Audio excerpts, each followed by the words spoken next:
Hello friends, ओम श्री गणेशाय नमः। कार्तिक मास महात्म्य अध्याय 11वां। सब प्रकार के विघ्नों का नाश करने वाले तथा सारी सृष्टि का पालन करने वाले श्री गणेश जी, ज्ञान की दाता देवी श्री सरस्वती जी तथा सब पुराणों के कर्ता श्री व्यास जी तथा गुरुदेव के चरण कमलों में नमस्कार करके भगवान की श्रद्धा और भक्ति रस में डूबे हुए कार्तिक मास महात्म्य की कथा कहती हूँ। कार्तिक मास महात्म्य 11वां अध्याय प्रारंभ। जप कर जीव हो भव सागर से पार, 11वें अध्याय का कमल करे विस्तार। एक बार सागर पुत्र जलंधर अपनी पत्नी वृंदा सहित असुरों से सम्मानित हुआ सभा में बैठा था। तभी गुरु शुक्राचार्य का वहां पर आगमन हुआ। उनके तेज से सभी दिशाएं प्रकाशित हो गई। गुरु शुक्राचार्य को आता हुआ देखकर सागर पुत्र जलंधर ने असुरों सहित उठकर बड़े आदर से उन्हें प्रणाम किया। गुरु शुक्राचार्य ने उन सबको आशीर्वाद दिया। फिर जलंधर ने उन्हें एक दिव्य आसन पर बैठाकर स्वयं भी आसन ग्रहण किया। फिर सागर पुत्र जलंधर ने उनसे विनम्रता पूर्वक पूछा, हे गुरु जी, आप हमें यह बताने की कृपा करें कि राहु का सिर किसने काटा था।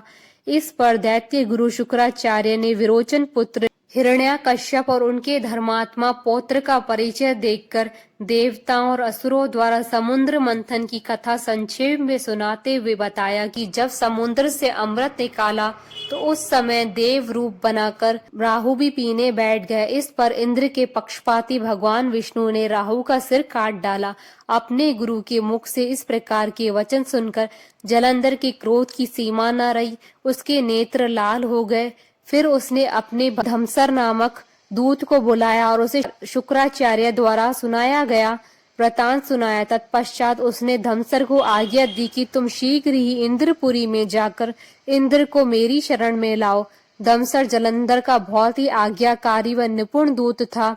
वह जल्द ही इंद्र की सुधर्मा नामक सभा में जा पहुंचा और जलंधर के शब्दों में इंद्र से बोला, हे देवता धाम, तुमने समुद्र का मंथन क्यों किया और मेरे पिता के समस्त रत्नों को क्यों ले लिया।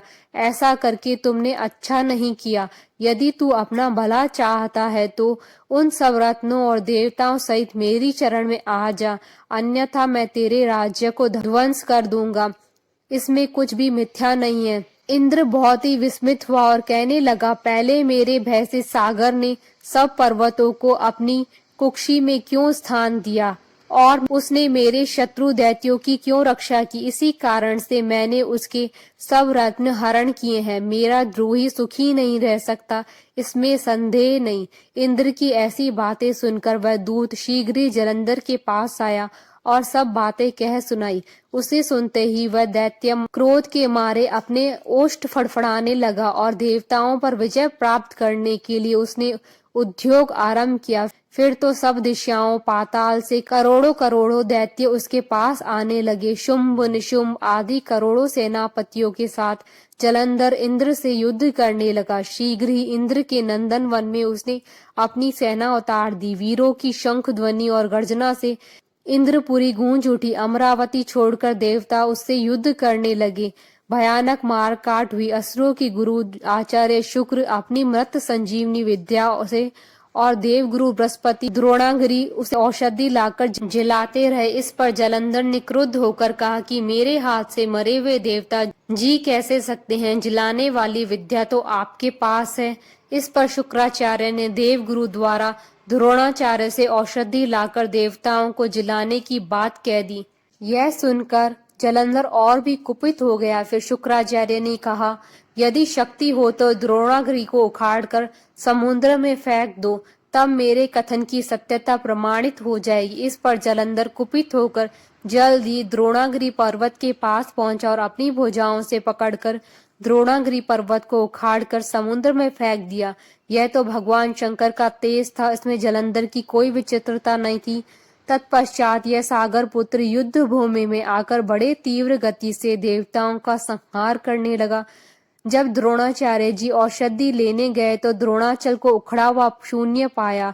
वह भयभीत हो देवताओं के पास आए और कहा कि युद्ध बंद कर दो, जलंधर को अब नहीं जीत सकोगे। पहले इंद्र ने शिव जी का अपमान किया था। यह सुन देवता युद्ध में जय की आशा त्याग कर इधर उधर भाग गए।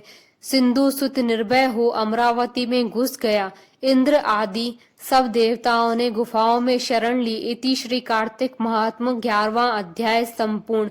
बोलिए भगवान विष्णु की जय, सनातन धर्म की जय। आशा करती हूँ कि आपको 11वें अध्याय की कथा का यह वीडियो पसंद आया होगा, तो आप इस वीडियो को अधिक से अधिक लाइक और शेयर कीजिएगा ताकि सभी भक्तों को इस वीडियो का लाभ प्राप्त हो सके। आप हमारे चैनल को सब्सक्राइब करना ना भूलिएगा अगर अब तक नहीं किया है तो, ताकि आप और हम कनेक्टेड रहें। साथ ही प्रेस करना ना भूलिएगा बेल आइकन को, जिससे नए वीडियो से रिलेटेड नोटिफिकेशन आपको तुरंत प्राप्त हो। ओम श्री गणेशाय नमः।